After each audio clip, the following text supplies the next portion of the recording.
আমাদের যে হোটেলের ছাদে ব্রেকফাস্ট করছি। আর এই যে দেখা যাচ্ছে এটা হচ্ছে ব্লু মস্ক, সুতরাং বুঝতে পারছেন যে আমরা কতটা কাছে আছি হোটেলের। বসফরাস, কালকে আমরা এইটা দিয়ে ঘুরেছি। আজকেও আমরা খাচ্ছি ব্রেকফাস্ট মোটামুটি একই রকমের, যেটা গতকাল মেনুতে ছিল। দু একটা হয়তো চেঞ্জ হয়েছে, অনলি তফাৎ আমরা আজকে ছাদে বসে খাচ্ছি।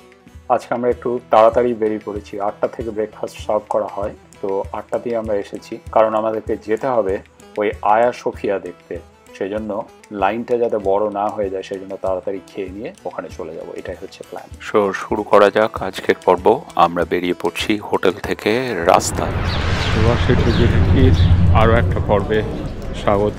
আমাদের সেকেন্ড ডে হচ্ছে ইস্তাম্বুলে।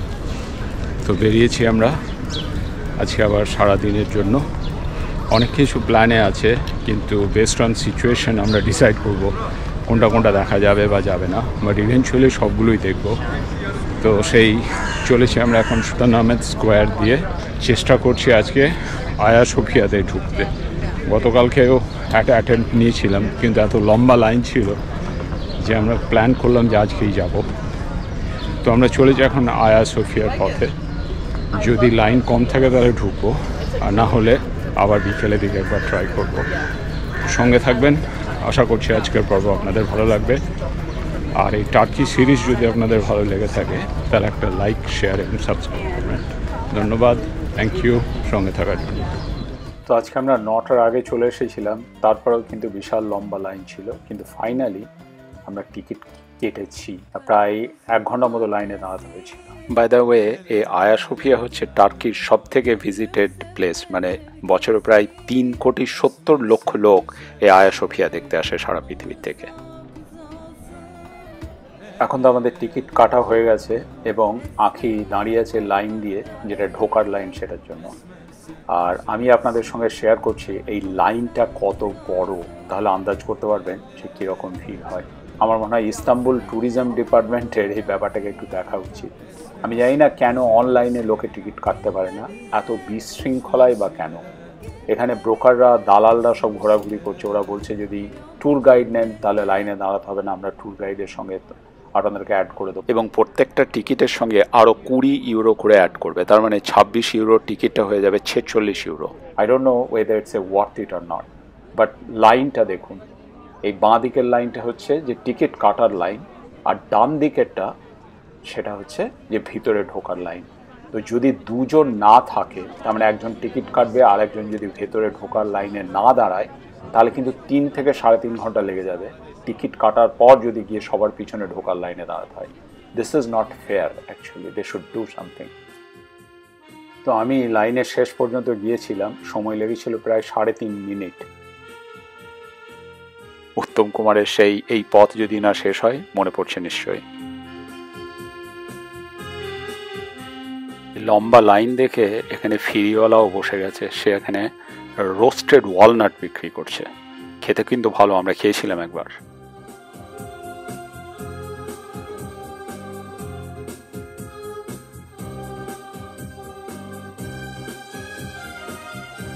আমরা এখন অবশেষে কত 1.5 ঘন্টার ওপরে লাইনের থেকে একবার ঢুকছি আয়া সোফিয়াতে।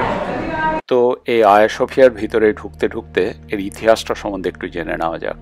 আয়া সোফিয়া হচ্ছে একটা গ্রিক ওয়ার্ড, যার বাংলা মানে দাঁড়ায় পবিত্র জ্ঞানের উপাসনালয়।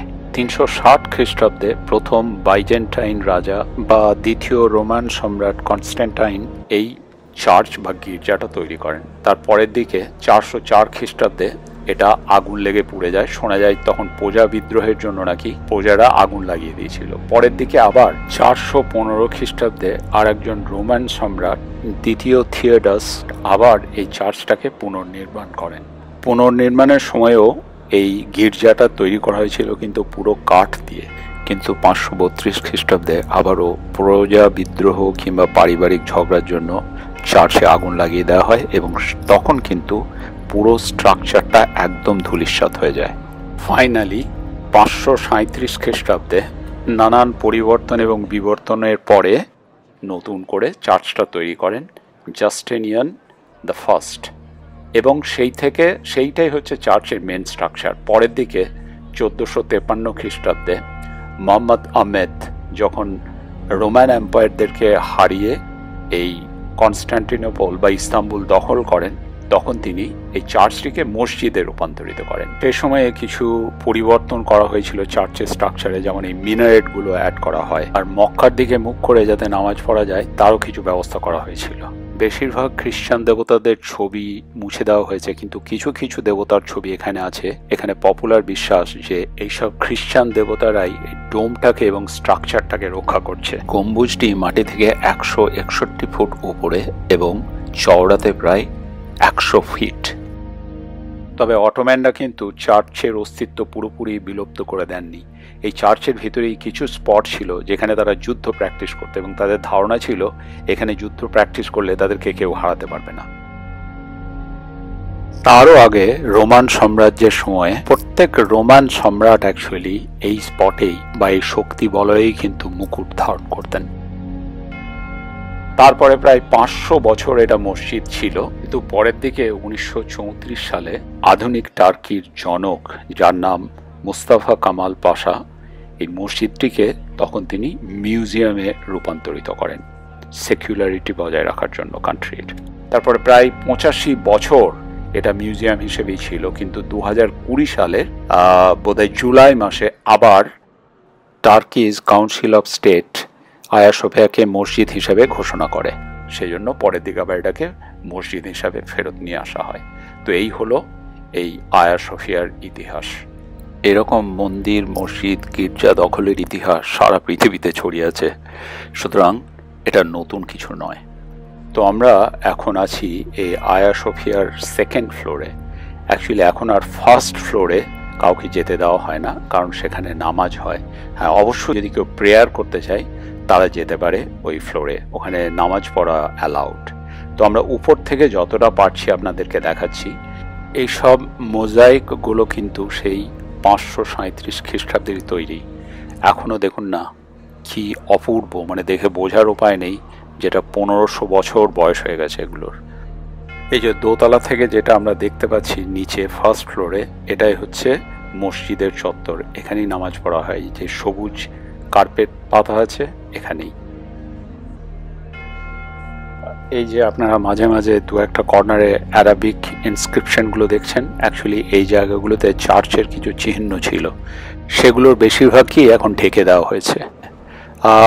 বিভিন্ন দেশে বিভিন্ন রকমের ব্যাপার আর কি। কোনো কোনো দেশে ধ্বংস করে নতুন করে তৈরি করা হয়, আর এরা হয়তো সেই পুরনো স্ট্রাকচারেই কিছুটা পরিবর্তন করে নিজেদের মতো করে নিয়েছে।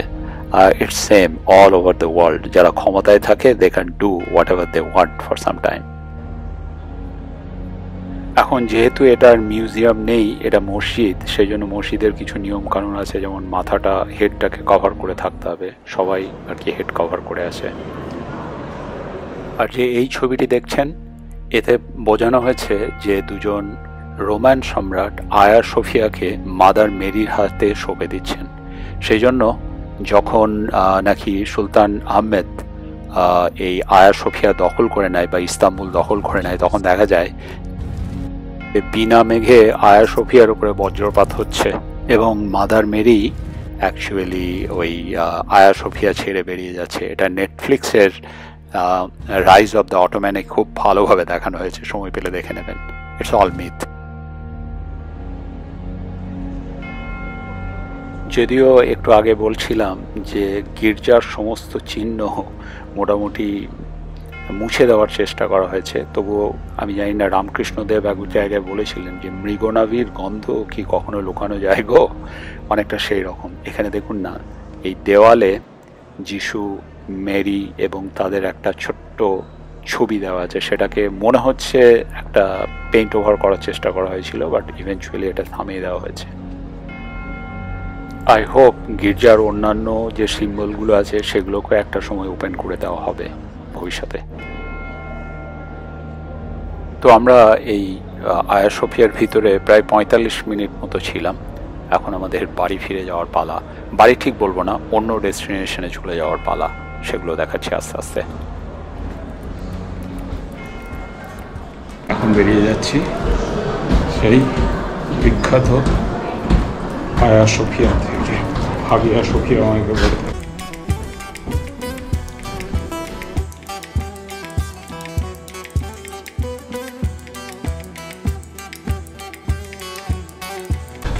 গলির মধ্যে কত ইতিহাস লুকিয়ে আছে।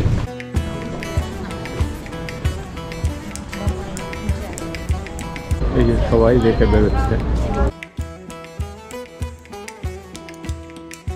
বেসিক্যালি এই গত দুদিন তো আমরা পুরানো ইস্তাম্বুলে ঘোরাঘুরি করছিলাম, গ্র্যান্ড বাজার বলুন বা স্পাইস বাজার বলুন কিংবা এই ব্লু মস্ক এরিয়া, কিন্তু আজকে আমরা যাচ্ছি ইস্তিকাল স্ট্রিট। ইস্তিকাল স্ট্রিট হচ্ছে ইস্তাম্বুলের মডার্ন এরিয়া।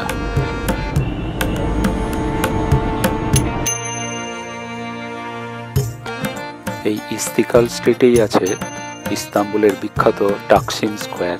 টাকসিম স্কোয়ারকে বলা যেতে পারে নিউ ইয়র্কের যেমন টাইম স্কোয়ার, সেরকম ইস্তাম্বুলের একটা জমজমাট এলাকায় টাকসিম স্কোয়ার। তো আজকের পর্ব আমরা এখানেই শেষ করছি। পরের পর্বে আপনাদের সঙ্গে শেয়ার করব টাকসিম স্কোয়ারের ডিটেল, সেই সঙ্গে ইস্তিকাল স্ট্রিটের বিভিন্ন রকমের অ্যাক্টিভিটিস। আর আজকের পর্ব যদি ভালো লেগে থাকে তাহলে বন্ধুদের সঙ্গে শেয়ার করুন এবং লাইক করুন। ধন্যবাদ। ভালো থাকবেন, সুস্থ থাকবেন, দেখা হবে পরের পর্বে।